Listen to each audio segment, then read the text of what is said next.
it's a great pleasure for me to be here today to, as Vesna said, to support her with Pro Art and for the legacy of the Silk Road.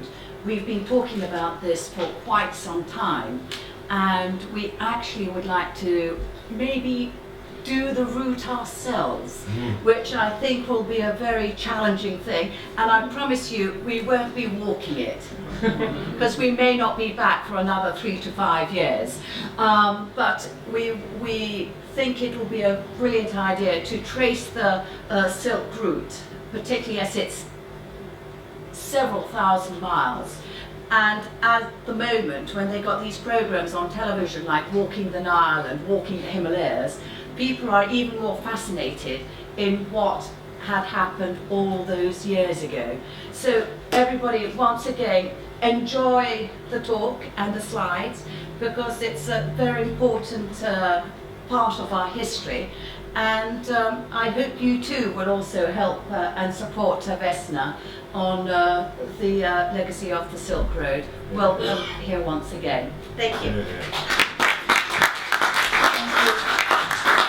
Thank you, Princess Katerina, you always help me.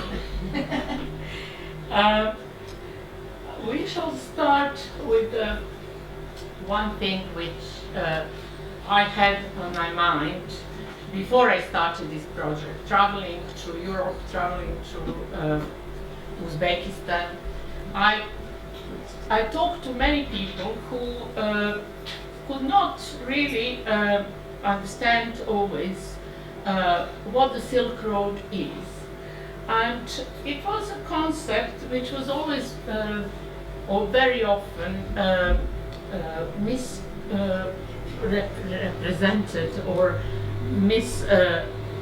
misconception about it existed. I wanted to do something about it because I thought that a lot of heritage, a lot of culture, a lot of science and trade, of course, came from the Silk Road to Europe, especially in medieval time, and it still comes and still helps Europe to grow and to have what they wanted from the East. It all started really at the time, the second century BC, during Han Dynasty in China, when they tried to organize trade with Fergana Valley and to buy these beautiful horses, which Emperor Wu prophesied that it will come to China one day, and he named that the Heavenly Horse. Heavenly Horse is something that really is very, very much symbol of the Silk Road and the beginning of the Silk Road, and we see that this horse presents power, presents wealth, presents endurance, presents elegance, a lot of things which people desire and wanted to achieve. All what you can see here will be through audio and video, social media downloads, and people will be able to get at any time these opportunities to connect with the Silk Road. Exhibitions will, what we plan is that they travel not only to 12 countries as we planned initially to present our Silk Road program in Europe, but once when it's done in this digital form, it could be transferred to any other country, anywhere else in the world. So this is one of the benefits of modern technology and advanced technology which we try to use in this project. We also plan photography, and in to involve tourist boards in that, because they benefit mostly of these actions. What's important with these programs is you need to have a compelling story. From the other speakers we've heard, we already have that compelling story. We have a road, a route that people have heard about, they're not too sure, and they'd be hungry to know more. So those are the two crucial things. You need to have an audience that wants to learn, and on the other hand, you have a story that's worth telling. The ace that we have at the moment to bring those two things together and make a film about this, the ace that we have is a new technology called 4K. Most of you, I'm sure, have heard of high definition. High definition is filmed with 2 million pixels per frame. 4K uses 8 million pixels. So the clarity of the film is far superior from anything that we have now.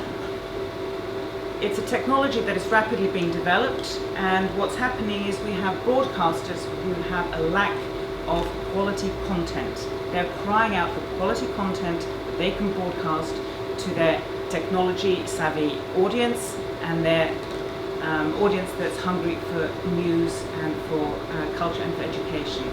So I think this is a perfect opportunity to marry new technology with an old story that is still relevant in today's climate.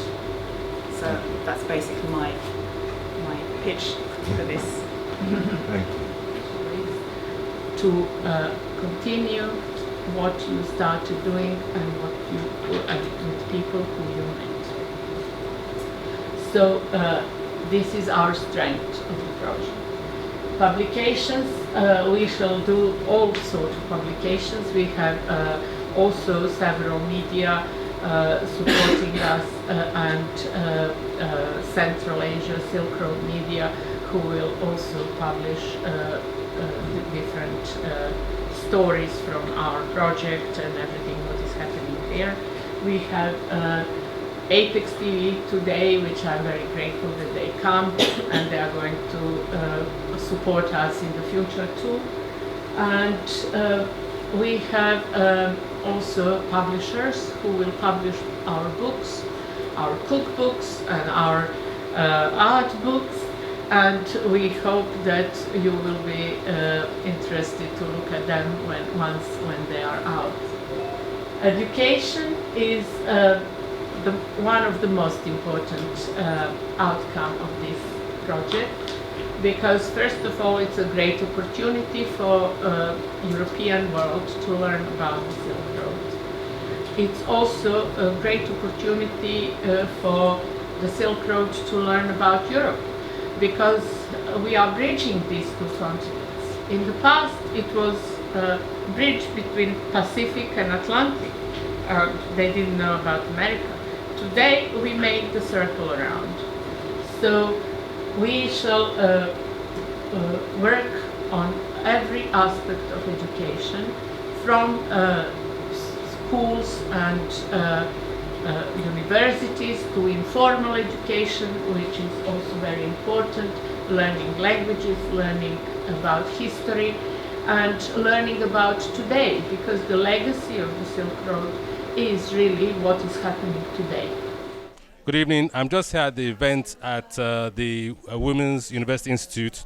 I'm here with Vesna Petkovic and Voja Drolovic. Nice. We just wanted to find out who's the target audience for the Silk Road project.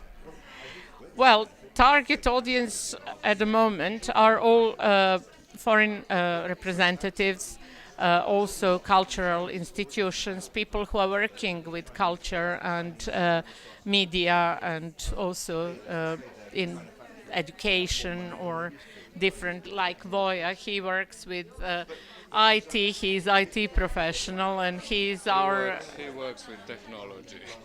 He's going to support our technology, the new advanced technology for the exhibitions and what we are going to present.